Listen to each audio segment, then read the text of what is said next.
وسواء عليهم أأنذرتهم أم لم تنذرهم لا يؤمنون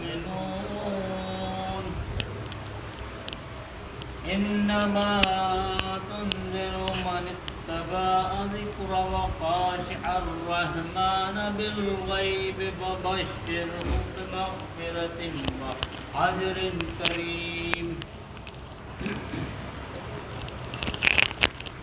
إنا نحن نحيي الموتى ونكتب ما قدموا وآثارهم وكل شيء أحصيناه في إمام مبين صدق الله العلي العظيم وصدق رسول النبي الكريم ونحن على ذلك من الشاهدين اللهم صل على محمد کائنات پر چھایا ہے آج بھی اور ذہن کائنات پر چھایا ہے آج بھی سورج در حسین کا ذرہ ہے آج بھی اور ذہن کائنات پر چھایا ہے آج بھی وہ کہتا ہے سب سے روزے عباس کا جلال دیکھو میرا فرات پہ آج بھی اور ذہن کائنات پر چھایا ہے آج بھی وہ پیدائش علی کی یہ برکت تو دیکھیے کعبہ نماز کے لیے قبلہ ہے آج بھی اور ذہن کائنات پر چھایا ہے آج بھی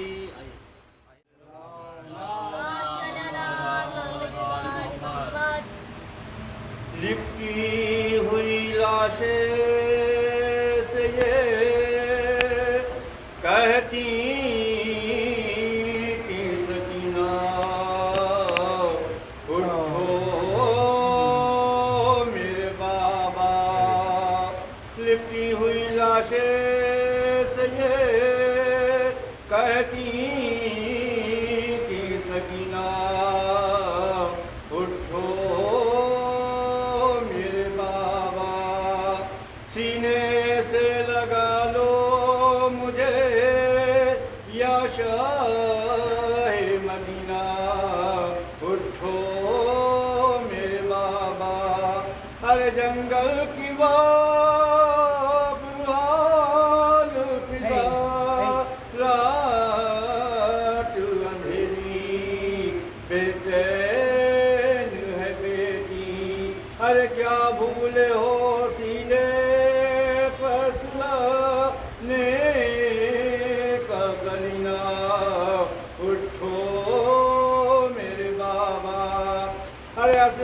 نہ رہے اور نہ رہے بھیا علی اکبر سب ہو گئے بے سر فریاد ہے اموں کو میرے موت نے چھینا اٹھو میرے بابا ارے بن باپ کی میں ہو گئی اور گھر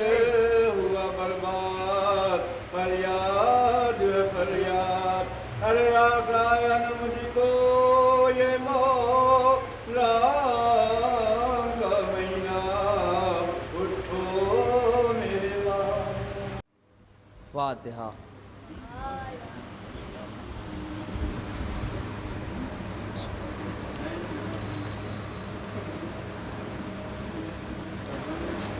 اعوذ باللہ السمیع العلی العظیم من الشیطان اللعین الرجیم بسم اللہ الرحمن الرحیم الحمد للہ رب العالمین والصلاة والسلام علی صاحب الدین والاسلام والحل والحرام والرکن والمقام والسجود والقیام والکتاب والقرآن والحق والبیان والمحبت والعرفان ونبینا وشفیعنا مولانا ومولا الثقلین محبوب رب المشرقین والمغربین جد الحسن والحسین ابی القاسم محمد وعلی اہل بیتہ الطیبین الطاہرین المعصومین المظلومین المنتخبین المنتجبین الذین اذھب اللہ عنہم الرجس وطہرہم تطہیرا ولعنۃ اللہ علی اعدائہم وقتلتہم وغاصبی حقوقہم ومنکری فضائلہم ومصائبہم وسخاوتہم وولایتہم وعظمتہم وعطشہم اجمعین من یومنا ھذا الی قیام یوم الدین اما بعد فقد قال امام الصادق علیہ السلام بسم اللہ الرحمن الرحیم متی ترانا ونراک صلوات پڑھنے پر محمد. عزیزوں، اس وقت آپ کی خدمت میں سرنامہ کلام کے طور پر جس فقرے کو ہم نے سرنامہ کلام قرار دیا ہے وہ ہمارے چھٹے امام حضرت امام جعفر صادق ذریعے سے تعلیم کی گئی دعا کا ایک فقرہ ہے، اور وہ دعا بہت مشہور اور معروف ہے کہ جسے ہم آپ دعائے ندبہ کے نام سے یاد کرتے ہیں. دعائے ندبہ اصل میں اللہ کی بارگاہ میں امام زمان کی غیبت کا شکوہ ہے. اصل میں ندبہ کہتے ہی گریہ کرنے اور رونے کو ہیں، تو ہم اللہ کی بارگاہ میں امام زمان کی غیبت کا شکوہ کرتے ہیں اور فریاد کرتے ہیں، آہوزاری کرتے ہیں، اللہ کی بارگاہ میں شکایت کرتے ہیں. تو اس کو جو تعلیم دیا ہے وہ ہمارے چھٹے امام نے تعلیم دیا. تو جو جملہ میں نے اس وقت سرنامہ کلام کے طور پر جس کو تلاوت کا شرف حاصل کیا، بڑا خوبصورت جملہ ہے کہ اس میں امام عالی مقام نے جہاں بہت سی باتیں کہیں، مثلاً کہ ہمارے لیے شاخ ہے کہ ہم ساری کائنات کو دیکھیں مگر اپنی نگاہوں سے اسے نہ دیکھیں کہ جو اس دنیا کے موجود ہونے کی سب سے بڑی وجہ ہے. یعنی آسمان کو دیکھیں، زمین کو دیکھیں، ہوا کو دیکھیں، فضا کو دیکھیں، مگر ہم اپنی نگاہوں سے انہیں نہ دیکھیں کہ جو اس دنیا کی وجہ ہیں، جس کی وجہ سے یہ کائنات قائم ہے. تو اسی میں ایک جملہ اس کے بعد فرمایا کہ یہ کب ایسا زمانہ آئے گا کہ ہماری آنکھیں ٹھنڈی ہوں گی اور ایسے دور میں ہم داخل ہوں گے کہ آپ ہمیں دیکھیں گے اور ہم آپ کو دیکھیں گے. صلوات پڑھیں پر محمد. دیکھیں قبلہ، یہ زمانہ جو ہمارے درمیان سے گزر رہا ہے یہ حضرت حجت کی غیبت کا زمانہ ہے. اس زمانے میں اکثر لوگ گفتگو کرتے ہیں اور کہتے بھی ہیں، اور ہم بھی اس بات کو بیان کرتے ہیں اور کہتے ہیں کہ صاحب امام زمان اجل اللہ تعالیٰ فرجہ شریف کے سلسلے سے بات ہونی چاہیے اور مہدویت پہ گفتگو ہونا چاہیے. تو قبلہ میں چاہتا ہوں کہ اس وقت آپ کی خدمت میں تھوڑی دیر حضرت حجت کے سلسلے سے گفتگو کر کے بات کو تمام کریں. کیا فرما رہے ہیں آپ کے چھٹے امام؟ آپ فرما رہے ہیں کہ کب وہ زمانہ آئے گا کہ آپ ہمیں دیکھیں گے اور ہم آپ کو دیکھیں گے. اس کا مطلب کیا ہوا؟ اس کا مطلب یہ ہوا کہ اس میں ظہور کا تذکرہ کیا گیا.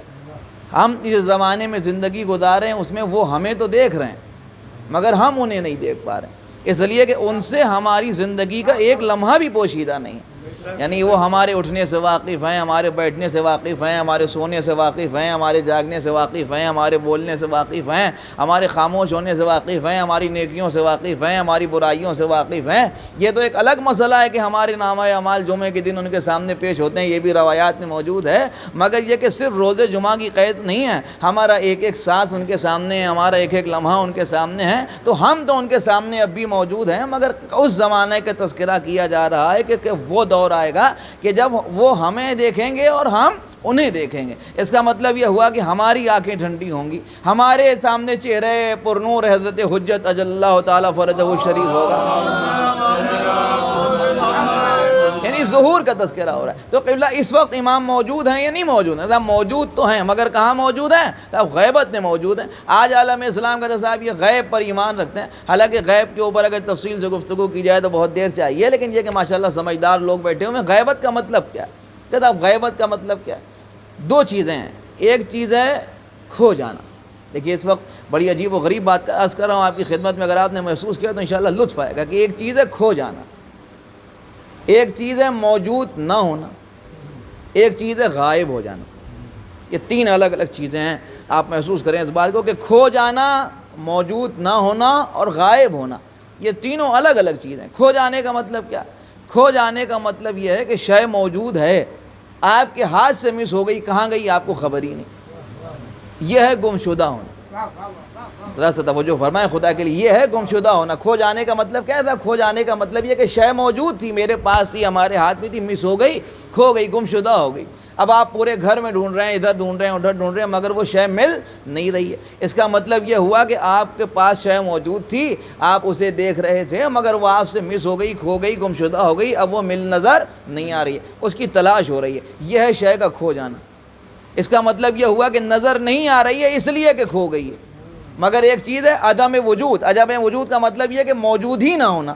اب جو شے موجود ہی نہیں ہے وہ نظر ہی نہیں آ رہی ہے۔ اس کا مطلب یہ ہوا کہ اگر کوئی شے آپ کے پاس مثال کے طور پر نہیں موجود ہے ہی نہیں، لیکن وہ بھی نظر نہیں ہے، تو نظر تو وہ بھی نہیں آ رہی ہے کہ جو کھو گئی ہے، اور نظر وہ بھی نہیں آ رہی ہے کہ جو موجود نہیں ہے۔ لیکن موجود نہیں ہونے کا نظر نہ آنا اور کھوئی ہوئی شے کا نظر نہ آنا دونوں کیا برابر ہیں؟ کہتا برابر کیسے ہو سکتے ہیں؟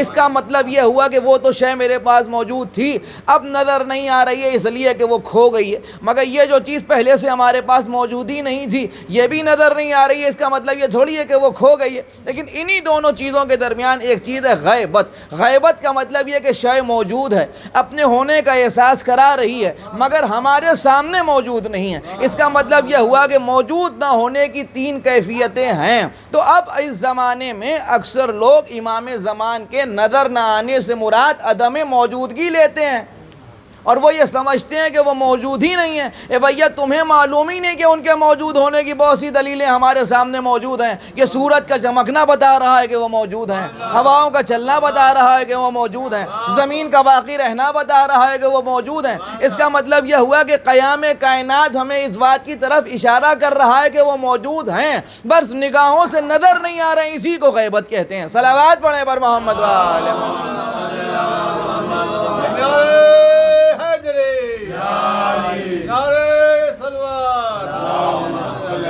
اور فرما رہے بھئی نگاہوں سے نظر نہیں آ رہے ہیں، اسی کو غیبت کہتے ہیں۔ اور میں عرض کروں غیبت کسے کہتے ہیں؟ ہمارے چھٹے امام امام جعفر صادق علیہ السلام۔ آپ کے ایک صحابی ہیں جناب ابو بصیر، جناب ابو بصیر بڑی عظیم شرین شخصیت ہیں، آپ کے چھٹے امام کے شاگرد ہیں، صحابی ہیں، اور نابینا بھی ہیں، یعنی دکھائی نہیں دیتا۔ میں بھائیوں کے لیے عرض کروں اندھے ہیں، نابینا ہیں، دکھائی جناب ابو بصیر کو آنکھوں سے دکھائی نہیں دیتا، نابینا ہو گئے، مسجد میں بیٹھے ہوئے ہیں۔ اب ایک بات اگر آپ محسوس کیجئے تو بھیا سمجھنے کے قابل ہے کہ امام جعفر صادق کے شاگرد ہیں، نابینا ہیں، مگر ابو بصیر ہیں۔ بصیر کا مطلب کیا ہوتا ہے کہ صاحب بصیر کا مطلب ہوتا ہے دیکھنے والا، تو جو خود آنکھوں سے دیکھ نہیں پا رہا ہے اسے بھی لقب ملا ابو بصیر۔ اس کا مطلب یہ ہوا کہ نگاہوں والی بصیرت ان کے پاس نہیں ہے، ان کے پاس وہ بصیرت ہے کہ جو امام جعفر صادق نے عطا کی ہے، لہذا آپ کو ابو بصیر کہتے ہیں۔ اب یہ ابو بصیر بیٹھے ہوئے ہیں مسجد میں، بہت توجہ کے ساتھ سنیے، جناب ابو بصیر مسجد میں بیٹھے ہوئے، مسجد النبوی میں امام صادق کا زمانہ ہے، اور بیٹھے بیٹھے جناب ابو بصیر نے ایک مرتبہ فرمایا کہ تم نے دیکھا ہی نہیں۔ یہ بات ذہن میں رہے کہ نابینا ہیں، دکھائی نہیں دیتا۔ فرمانے لگے تم نے دیکھا ہی نہیں کہ امام جعفر صادق مسجد میں آئے اور چلے بھی گئے۔ یہ امام جعفر صادق کی غیبت کا زمانہ نہیں ہے، اس لیے امام تو موجود ہیں، مگر کیا کہہ رہے ہیں ابو بصیر مسجد النبوی میں بیٹھے ہوئے کہ تم نے دیکھا ہی نہیں کہ امام جعفر صادق مسجد میں آئے بھی اور چلے بھی گئے۔ وہ لوگ جو مسجد میں آنکھوں والے بیٹھے تھے وہ ہنسنے لگے اور ہنس کے کہنے لگے لوگ بھائی آنکھیں تو گئی تھیں، اب دماغ بھی ساتھ چھوڑ کے چلا گیا۔ جو دیکھ سکتے ہیں، جن کے پاس آنکھیں موجود ہیں، نہ انہوں نے امام کو آتے دیکھا اور نہ جاتے دیکھا، اور یہ تو بیچارے نابینا، انہیں تو سجائی بھی نہیں دیتا، مگر یہ کہہ رہے ہیں کہ آئے اور چلے بھی گئے۔ لوگ ہنسنے لگے تو ابو بصیر کہنے لگے کیا تمہیں میری بات پر یقین نہیں؟ تو انہوں نے کہا کہ صاحب یقین ہو بھی تو کیسے ہو، اس لیے کہ تم نابینا ہو نہ، تم کہہ رہے ہو آئے اور چلے گئے، یہاں کسی ایک نے نہیں دیکھا، ایک دیکھتا، دوسرا دیکھتا، تیسرا دیکھتا، کوئی تو بیٹھا ہوا آدمی دیکھتا کہ ابو بصیر امام آئے اور چلے گئے۔ تو انہوں نے کہا کہ اگر تمہیں یقین نہیں ہے تو میرے ساتھ چلو، سب کو لے گئے امام جعفر صادق کے دروازے پر پہنچے، اور جب چھٹے امام کے دروازے پر پہنچے تو انہوں نے سلام کیا، اور سلام کے بعد جواب سلام جناب جعفر صادق علیہ السلام نے دیا تو فرمانے لگے ابو بصیر امام سے کہ مولا، میں ان سے یہ کہہ رہا تھا کہ ابھی آپ مسجد میں آئے تھے اور چلے گئے اور تم نے دیکھا ہی نہیں، آپ مجھے اور یہ کہہ رہے ہیں کہ نہیں تم جھوٹ بول رہے ہو، آپ بتائیے کہ آپ مسجد میں آئے تھے یا نہیں آئے تھے۔ دیکھیے منزل کہاں سے کہاں آ گئی۔ اب امام جعفر صادق کے سامنے ابو بصیر اپنا مسئلہ پیش کر رہے ہیں کہ میں یہ کہہ رہا ہوں کہ آپ مسجد میں آئے اور چلے بھی گئے، یہ کہہ رہے ہیں کہ نہیں تم جھوٹ بولے ہو، نہ آتے ہوئے کسی نے دیکھا اور نہ جاتے ہوئے کسی نے دیکھا، آپ بتائیے کہ آپ مسجد میں آئے تھے یا نہیں آئے تھے۔ جواب سنیں گے آپ، جیسے دل چاہے سنیے۔ آپ کے چھٹے امام نے فرمایا ابو بصیر بالکل صحیح کہہ رہے ہیں، میں مسجد میں آیا بھی تھا اور چلا بھی گیا۔ آیا کچھ غور فرمایا آپ نے؟ کیا فرمایا امام نے فرمایا ابو بصیر بالکل صحیح کہہ رہے ہیں، میں مسجد میں آیا بھی تھا اور چلا بھی گیا۔ جس کو بینائی نہیں تھی اس نے امام کو آتے ہوئے بھی دیکھا اور جاتے ہوئے بھی دیکھا، جو آنکھوں والے مسجد میں موجود تھے نا انہوں نے امام کو آتے دیکھا نہ جاتے دیکھا۔ ایک بات تو طے ہو گئی کہ امام کو دیکھنے کے لیے بصیرت کی ضرورت نہیں ہے، بصارت کی ضرورت۔ غور فرما رہے، صلوات پڑھیں بر محمد وآلہ۔ امام کی زیارت کرنے کے لیے بصیرت کی ضرورت نہیں ہے، بصارت کی ضرورت ہے۔ اور دوسرا مسئلہ امام عالی مقام سے جب انہوں نے یہ بات سنی کہ امام کہہ رہے ہیں کہ آئے اور چلے بھی گئے تو بڑی حیرت ہوئی لوگوں کو، اور حیرت سے پوچھنے لگے کہ مولا ہم نے تو نہ آتے دیکھا اور نہ جاتے دیکھا۔ آئیے پرویز بھائی آگے آ جائیے۔ نہ ہم نے آتے دیکھا اور نہ جاتے دیکھا، اور یہ تو نابینا ہے اور یہ کہہ رہے ہیں کہ انہوں نے آتے ہوئے بھی دیکھا اور جاتے ہوئے بھی دیکھا۔ اب تو انکار کی گنجائش بھی نہیں بچی کہ امام فرما رہے ہیں کہ ہاں میں آیا بھی تھا اور واپس بھی چلا گیا، تو فرزند رسول ایسا کیسے ہوا؟ اب آپ جانیں اور آپ کے مولا جانیں کیا غضب کا جواب آپ کے چھٹے امام نے دیا۔ دراصل یہ جواب نہیں بلکہ غیبت اور ظہور کا فلسفہ بیان فرمایا۔ امام نے فرمایا کہ ہم نے نہیں چاہا کہ تم ہمیں دیکھو۔ غور فرمایا آپ نے کیا فرمایا امام نے فرمایا ہم نے نہیں چاہا کہ تم ہمیں دیکھو۔ اس کا مطلب یہ ہوا کہ یہی ہے غیبت و ظہور کا فلسفہ کہ ان کے چاہنے پر غیبت ہے اور ان کے چاہنے پر ظہور ہے۔ جب تک یہ نہ چاہیں غیبت ہے، جب یہ چاہ لیں تو ظہور ہے۔ صلوات پڑھیں بر محمد وآلہ۔ اب ظاہر سی بات ہے کہ پردہ غیبت کا الٹنا اللہ کی مرضی پر ہے، اور یہ خاندانی وہ کہ اللہ ان کے لیے کرے وما تشاؤون الا ان یشاء اللہ۔ آپ تو چاہتے ہی وہی ہیں جو اللہ چاہتا ہے۔ صلوات پڑھیں بر محمد وآلہ۔ ایک صلوات اور پڑھتے ہیں سب مل کے بر محمد وآلہ۔ تو یہ ہے اصلاً امام کا ظہور اور غیبت۔ اور میں ایک بات آپ کی خدمت میں عرض کروں، ایک لفظ حضور، بڑی قیمتی بات عرض کر رہا ہوں، محسوس کیجئے گا اس بات کو۔ ایک لفظ ہے حضور۔ اب حالانکہ یہ حضور آپ دوسرے طریقے سے استعمال کرتے ہیں، معنی اس کے وہی ہیں، انہی معنی میں حضور تشریف لا رہے ہیں، حضور بیٹھیے، حضور۔ یہ لفظ حضور کا مطلب کیا ہوتا ہے؟ حضور کا مطلب ہوتا ہے حاضر ہونا۔ حضور امام ایک لفظ ہے، حضور امام ایک لفظ ہے، ظہور امام اور ایک لفظ ہے غیبت امام۔ امیر المومنین سے لے کے امام حسن عسکری علیہ السلام تک کا جو زمانہ تھا وہ حضور امام تھا۔ حضور امام کا مطلب یہ تھا کہ جو بھی 13ویں رجب کو خانہ کعبہ میں امیر المومنین کی ولادت کے موقع پر زندہ ہے، اس وقت سے لے کے 21ویں رمضان تک مولا علی کو دیکھے گا، چلتے دیکھے گا، بولتے دیکھے گا، بیٹھتے دیکھے گا، اٹھتے دیکھے گا۔ یہ ہے حضور امام۔ امام حسن کا زمانہ حضور امام موجود ہیں، جس کو ملنا ہے وہ ملاقات کر رہا ہے، امام سفر کر رہے ہیں، آ رہے ہیں جا رہے ہیں، لوگ امام سے ملاقات کر رہے ہیں، یہ حضور امام۔ امام حسن عسکری علیہ السلام تک کا جو زمانہ تھا وہ تھا حضور امام۔ 5 برس کے سن تک امام زمان اجل اللہ تعالیٰ فرجہ الشریف کا دور جو تھا وہ تھا حضور امام۔ حضور امام کے بعد جو زمانہ آیا وہ ہے غیبت امام۔ غیبت کے بعد ایک اور دور آئے گا، وہ ہوگا ظہور امام۔ ظہور کا مطلب کیا؟ ظہور کا مطلب یہ ہے کہ غیبت کے بعد امام پھر ظاہر ہوں گے۔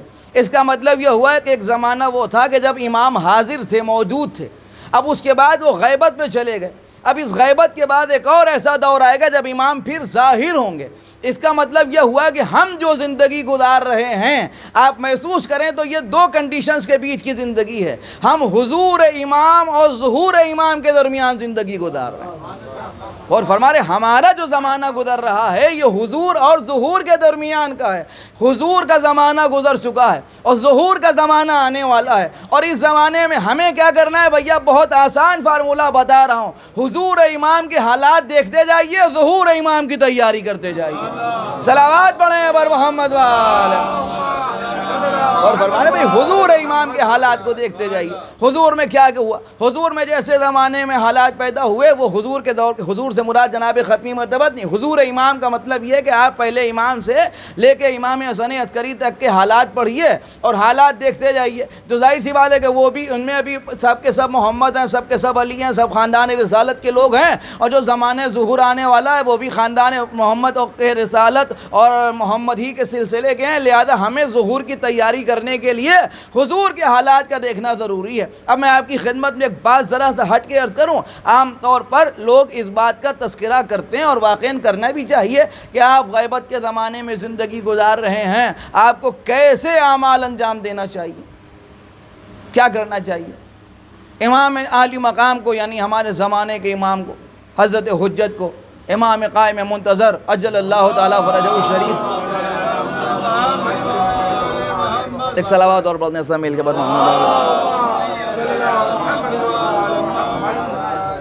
کیسے لوگ چاہیے؟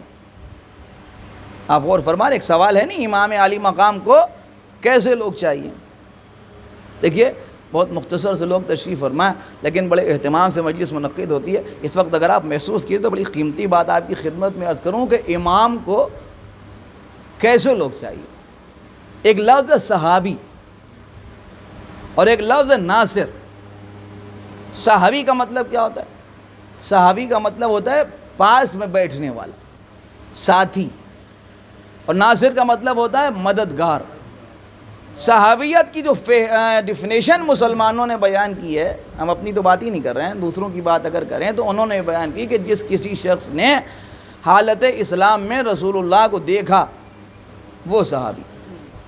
دیکھیے بڑی عجیب و غریب بات اس کرو، محسوس کیجیے گا اس بات کی، ایک ڈیفینیشن۔ دوسرے نے کہا نہیں، صرف وہ صحابی نہیں ہو سکتا، کہ پھر کا ایک کام اور کرنا پڑے گا کہ حالت اسلام میں رسول اللہ کو صرف دیکھے نہیں بلکہ ان کے پیچھے کم سے کم ایک نماز بھی پڑھے تو وہ صحابی۔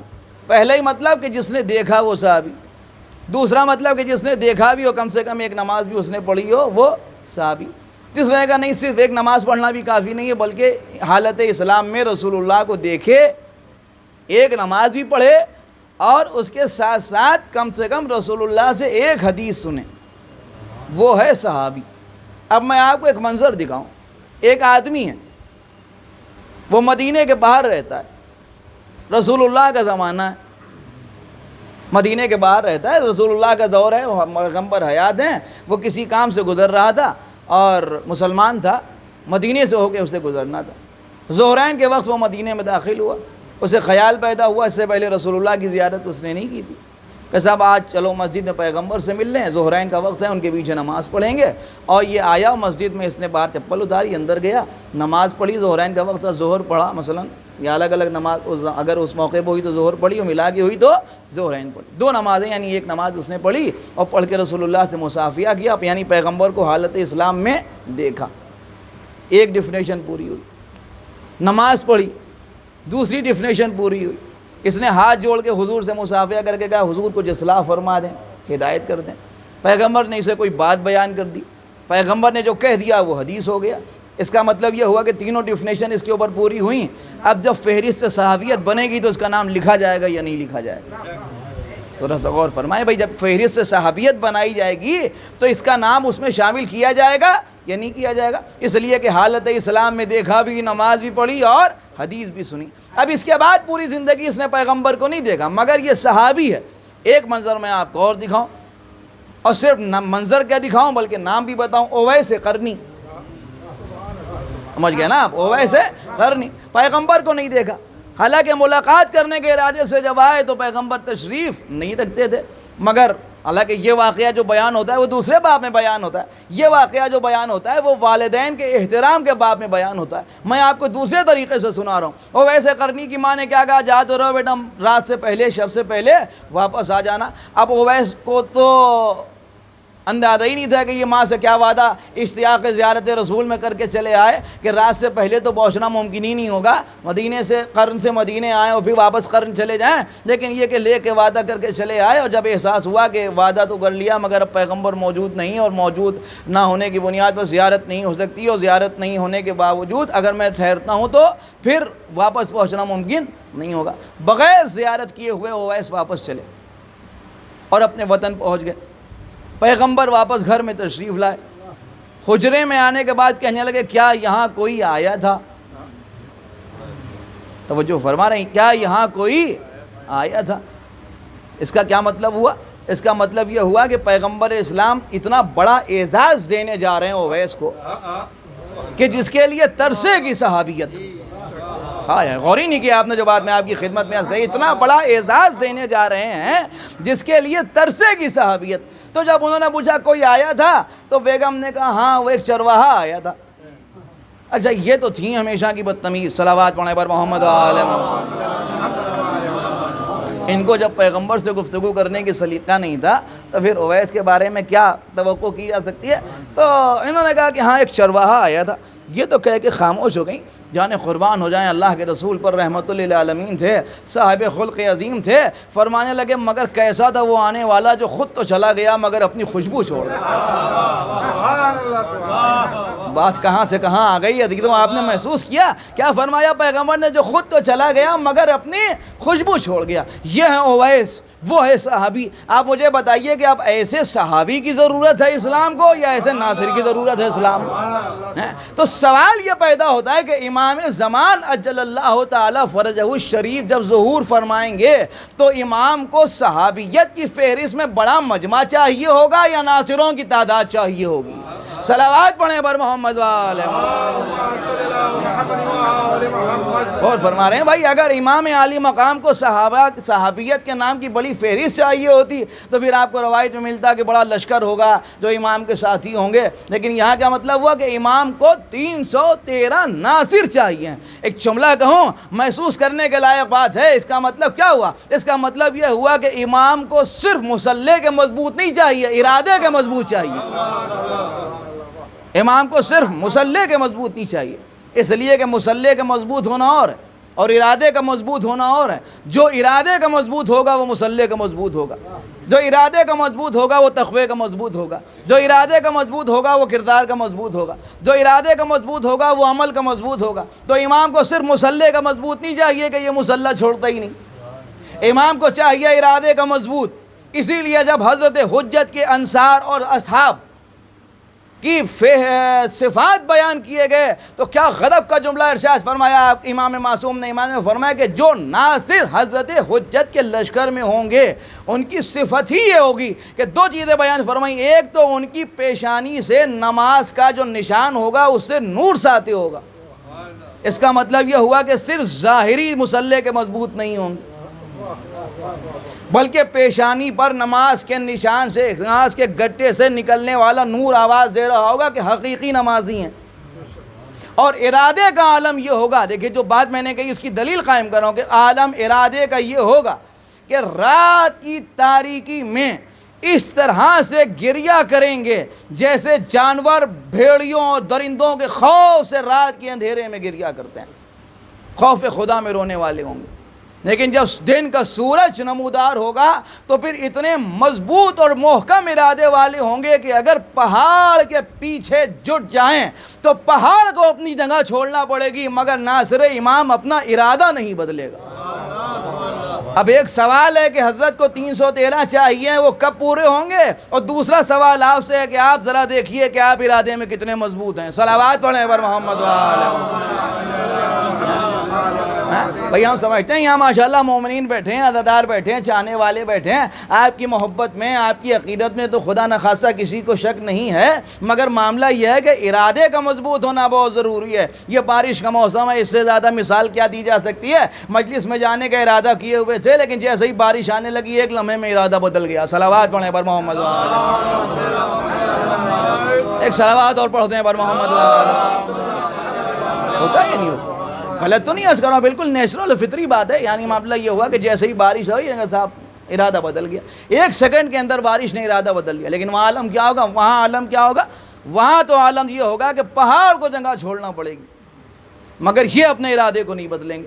اس کا مطلب یہ ہوا کہ جب اتنے مضبوط ارادے والے جمع ہوں گے تو وہ خود بخود پردہ غیبت الٹ دیں گے۔ صلوات پڑھیں پر محمد بس بات تمام ہو رہی ہے۔ اور ایسے ہی نہیں عرض کر رہا ہوں، بلکہ دلیل یہ ہے کہ آج ذرا سا میدان کربلا سے پہلے دیکھیں کہ مصلی کے مضبوط نمازی بیٹھے ہیں، روزہ دار بیٹھے ہیں، اور یہاں تقریباً سبھی ایسے ہیں کہ جو سب سے روز کا کم اٹھنا بیٹھنا، ملنا جلنا اور ملاقات وغیرہ ہے، تو یہاں تو کوئی معاملہ ہی نہیں۔ مصلی دو طرح کے ہوتے ہیں، ایک بچھا ہوا مصلی ہوتا ہے، ایک گڑا ہوا مصلی ہوتا ہے۔ بچھے ہوئے مصلی اور گڑے ہوئے مصلی میں فرق جانتے ہیں آپ؟ بچھا ہوا مصلی کیا ہے؟ صاحب بچھا ہوا مصلی یہ کہ آج یہاں بچھائے، کل یہاں بچھ جائے گا، کل وہاں بچھ جائے گا۔ پھر نماز پڑھنے والے کو تو مصلی پر نماز ہی تو پڑھنا ہے، جہاں موقع ملے گا وہاں نماز پڑھ لے گا، پہلی صف میں جگہ ملے گی پہلی صف میں پڑھ لے گا، دوسری صف میں جگہ ملے گی دوسری صف میں پڑھ لے گا۔ لیکن گڑا ہوا مصلی کیا ہوتا ہے؟ اب گڑا ہوا مصلی یہ ہوتا ہے کہ جہاں بچھتا ہے وہیں بچھے، جگہ نہیں بدلے گی، اور اگر غلطی سے کوئی ان کی جگہ پہ آ کے بیٹھ گیا تو شاید کوئی دوسرا شخص جا کے اگر وہ نہ کہیں تو دوسرا ہاتھ ہلا کے کہے کہ بھائی ذرا سا ہٹ جائیے، یہاں فلاں صاحب بیٹھتا ہے۔ یہ ہے گڑا ہوا مصلی۔ اس کا مطلب یہ ہوا کہ بچھا ہوا مصلی کی جگہ تبدیل ہوتی، گڑے ہوئے مصلی کی جگہ تبدیل نہیں ہوتی۔ اب مسئلہ یہ ہے کہ وہ مصلی جو مسجد النبوی میں گڑے ہوئے تھے، بھائی بچھے ہوئوں کی بات ہی نہیں ہو رہی، جو مصلی گڑے ہوئے تھے مسجد النبوی میں، اگر کسی کو دیکھنا ہو کہ کیسے گڑے تھے، ایسے گڑے تھے کہ رسول کے نواسے سے مدینہ چھوٹا مگر ان سے مصلی نہیں چھوٹا، ان کے ہاتھ سے تصویر نہیں چھوٹی۔ یہ غلط فہمی معاشرے میں رائج ہے کہ شیطان کا کام ہے کہ وہ مصلی سے دور کر دے، غلط۔ معاملہ یہ ہے کہ وہ دونوں کام کرتا ہے، کسی کو مصلی سے دور کرتا ہے، کسی کو مصلی پر بٹھا دیتا ہے۔ اب یہ تو اس کے مطلب کی بات ہے کہ اگر اسے فائدہ مصلی سے اٹھانے میں تو اٹھا دیتا ہے اور بٹھانے میں تو بٹھا دیتا ہے۔ آپ مجھے بتائیے، رسول کا نواسہ حسین ابن علی مکے مدینے سے کربلا اور عراق و مکے کی طرف سفر کر رہے ہیں، اور یہ اہل مدینہ سے نہ مصلی چھوٹ رہا ہے نہ تسبیح چھوٹ رہی ہے کہ یہ وہ نمازی نہیں ہے جنہوں نے مصلی پر، شیطان نے جن کو مصلی پر بٹھایا ہے۔ ورنہ میں آپ کو مصلی چھوڑنے والے بھی دکھاؤں اور بیٹھنے والے بھی دکھاؤں۔ حبیب ابن مظاہر کو امام حسین نے بھیجا کہ آپ کربلا جاؤ، جا کے ان سے کہو کہ ہم نماز پڑھنا چاہتے ہیں۔ تو حبیب ابن مظاہر نے آگے کہا کہ حسین ابن علی نماز پڑھنا چاہتے ہیں، ذرا دیر کے لیے جنگ روکو۔ تو اس نے کیا کہا؟ اس نے کہا حسین سے کہو نماز انہیں فائدہ نہیں پہنچائے گی۔ اب کسے فائدہ پہنچائے گی کسے نقصان پہنچائے گی وہ تو ایک الگ ہی مسئلہ ہے، اس کے اوپر کیا بات کریں۔ سوال یہ ہے کہ انہوں نے کہا صاحب کہ حسین سے کہو کہ نماز انہیں فائدہ نہیں پہنچائے گی۔ اچھا، حبیب ابن مظاہر واپس آئے، کیا کہا حبیب نے کہا آپ نماز پڑھیے اور ہم اب آپ کے جد کے پیچھے نماز پڑھیں گے۔ امام حسین علیہ السلام نے حبیب سے یہ نہیں کہا کہ نماز تم پر بھی تو واجب ہے، تمہیں بھی پڑھنا چاہیے۔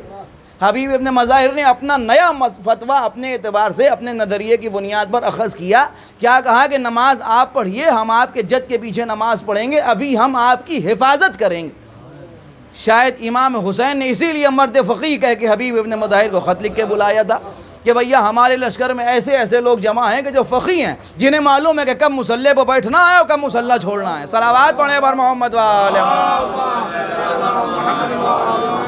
اور فرما رہے ہیں بھئی جب کربلا تحفظ نماز کا باب ہے تو دونوں مسئلوں پر بات ہونا چاہیے کہ کیسے منظر ہے۔ ابو ثمامہ سیدابی نے جب امام حسین سے کہا کہ نماز کا وقت قریب آ گیا تو کیا فرمایا؟ خدا وند عالم تمہیں نماز گزاروں میں شمار کرے۔ اس کا مطلب یہ ہوا کہ مصلی پر بیٹھنے والے بھی کربلا کے میدان ہی میں نظر آئیں گے، اور نصرت اسلام کے لیے مصلی چھوڑنے والے بھی کربلا کے میدان میں نظر آئیں گے۔ تو حبیب ابن مظاہر نے کیا کہا کہ نماز آپ کے جد کے پیچھے پڑھوں گا۔ ظہر کے وقت جناب سعید و طہیر سے امام حسین نے کہا کہ ہم نماز پڑھنا چاہتے ہیں، تو ہمارے نماز میں ہماری حفاظت کرو، آؤ سامنے کھڑے ہو جاؤ۔ اب کبھی سینے پر تیر روک رہے ہیں، کبھی چہرے پر تیر روک رہے ہیں، کبھی ہاتھوں پر تیر روک رہے ہیں۔ اس کا مطلب یہ ہوا کہ نہ سعید نے کہا نہ زہیر نے کہ مولا پھر میری نماز کا کیا ہوگا؟ ارے سعید اور زہیر جانتے ہیں کہ حسین جب کہہ رہے ہیں کہ ہماری نماز کے سامنے آگے کھڑے ہو جاؤ تو اب رکوع و سجود کا نام نماز نہیں ہے، تیروں کو سینے پر روکنے کا نام نماز۔ حسینیت زندہ باد، حسینیت زندہ باد، حسینیت زندہ باد، یزیدیت مردہ حیدر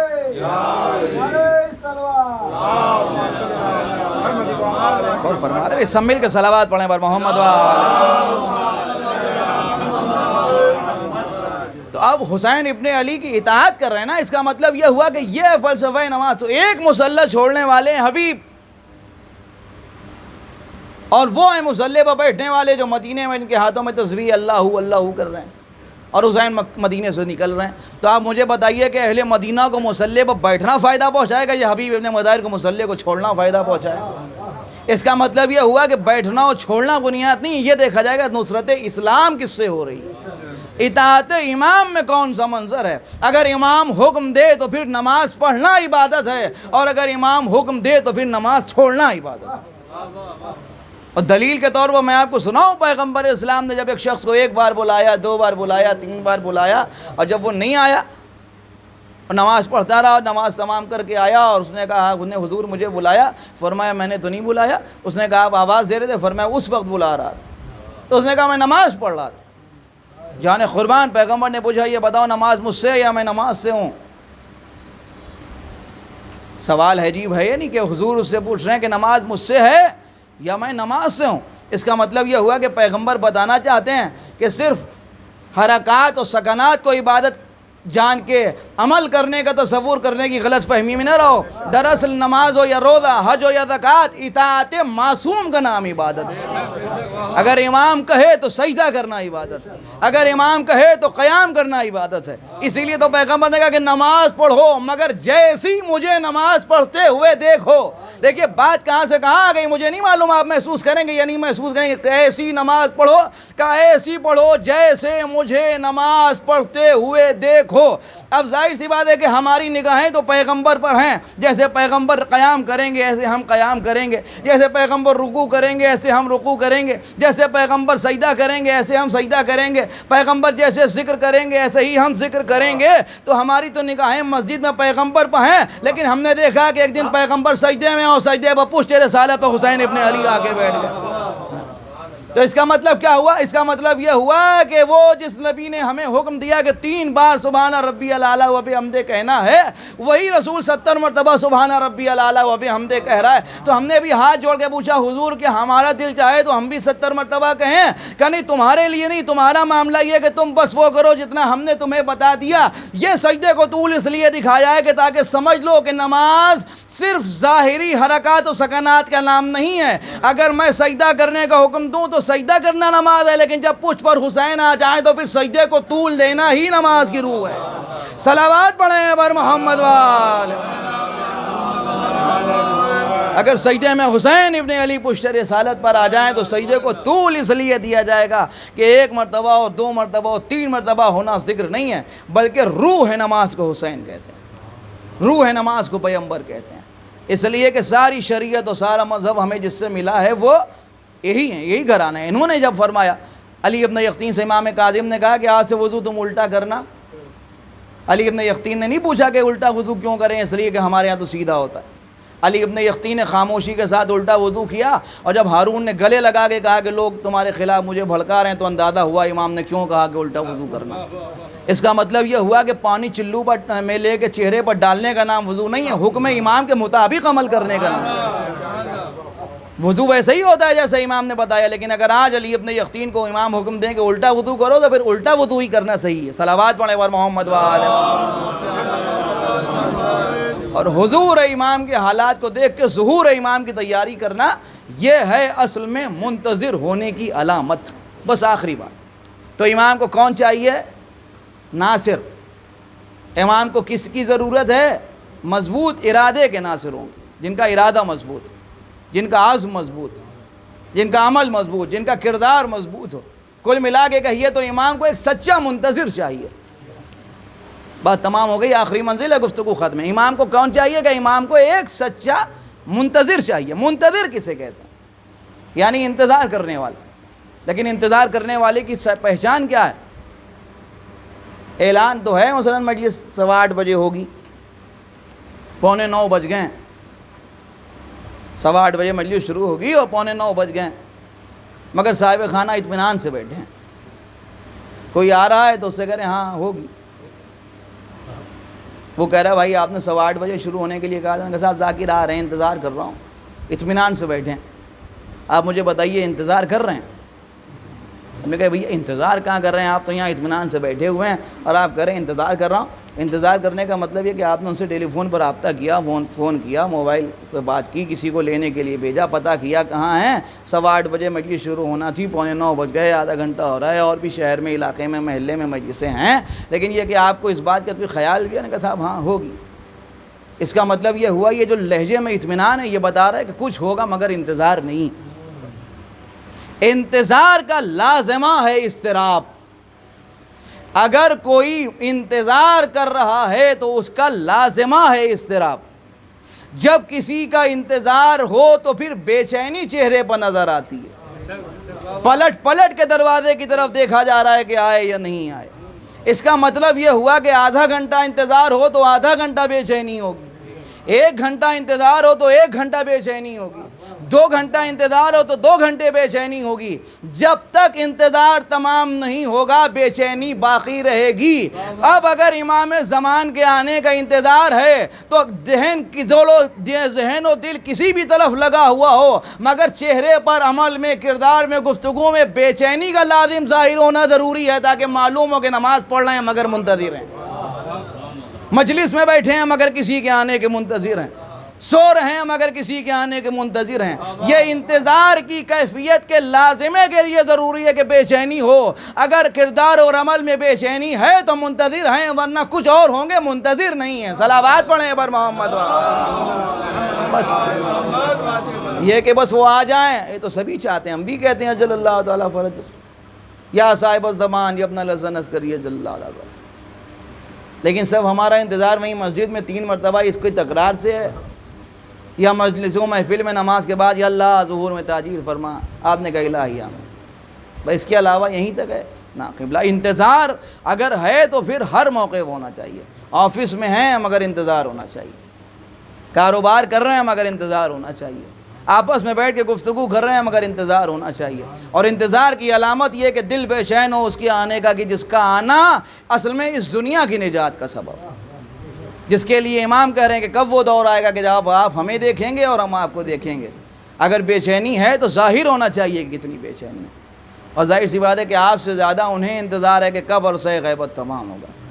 اس لیے کہ آپ کو بہت سی چیزوں میں کی نجات ان کے آنے میں نظر آ رہی ہے، اور انہیں کربلا والوں کا انتقام نظر آنا.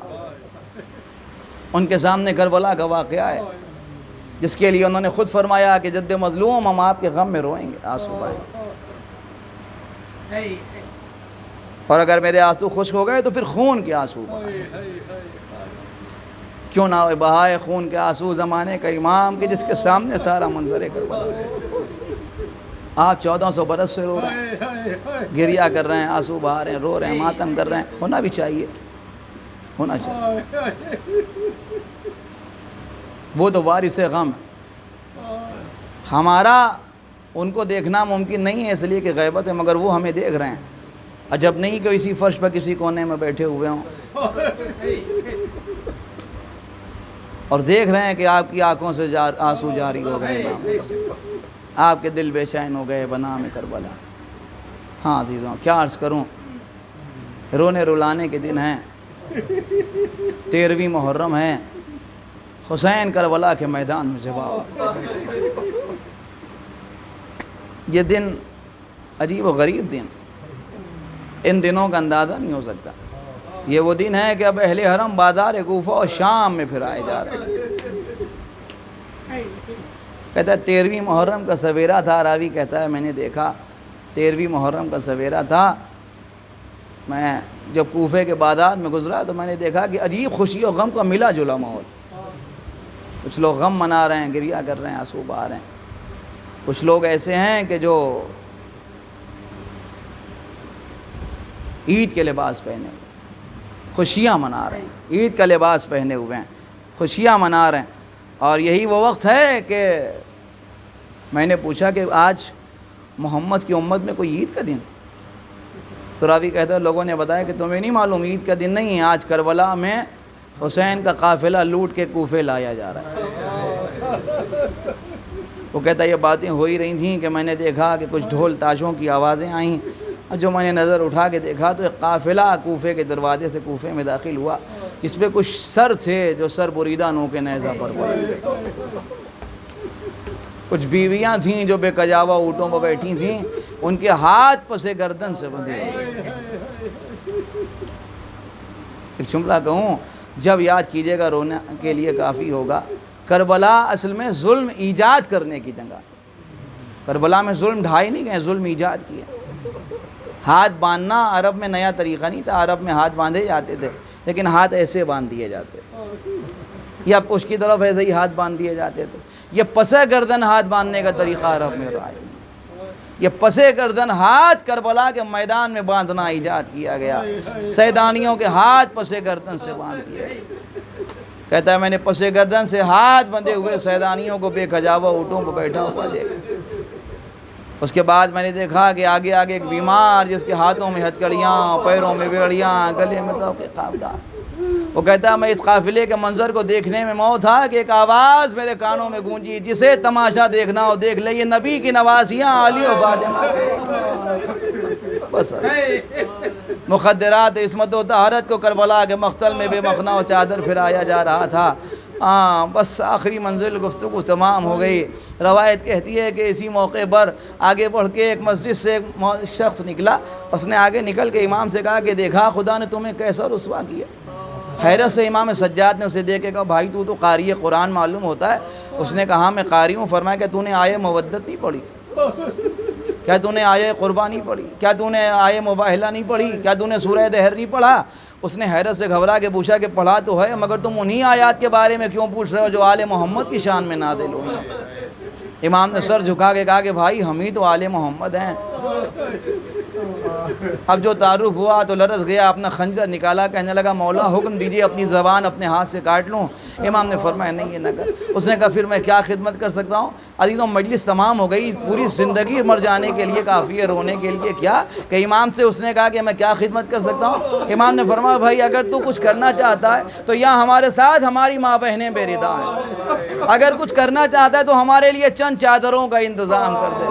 عزیزوں یہ بازار سے چادروں کو جمع کر کے امام کے قریب لے کے آیا۔ عزیزوں چادریں حضرت زینب کبریٰ کے قریب پہنچیں، سیدانیوں کو چادریں تقسیم ہوئیں، مگر روایت کہتی ہے کہ ادھر سیدانیوں کے پاس چادریں پہنچیں، ادھر شمر نیزہ لے کے آگے بڑھا، ایک ایک بی بی کے سر سے نیزوں سے چادریں دوبارہ کھینچنا شروع کی۔ عزیزوں جب کسی بی بی کے سر سے چادر چھنتی تھی تو تڑپ کے وہ کربلا کا رخ کر کے کہتی تھی عباس تم تو کربلا میں بازو کٹائے سو رہے ہو، آگے دیکھو کہ بازار میں بے مخنا ہوتا ہے۔ الا لعنت اللہ علی القوم الظالمین سیعلم الذین ظلموا ای منقلب ینقلبون انا للہ و انا۔ ایک مرتبہ سورہ حمد و 3 مرتبہ سورہ اخلاص کی تلاوت فرما کے مرحوم امتیاز حسین نقوی ابن ذوالفقار حسین نقوی، ذوالفقار حسین نقوی ابن کرار حسین نقوی، اور خالق حسین زیدی ابن مشکور حسین زیدی، تمام مرحومین کے لیے سوال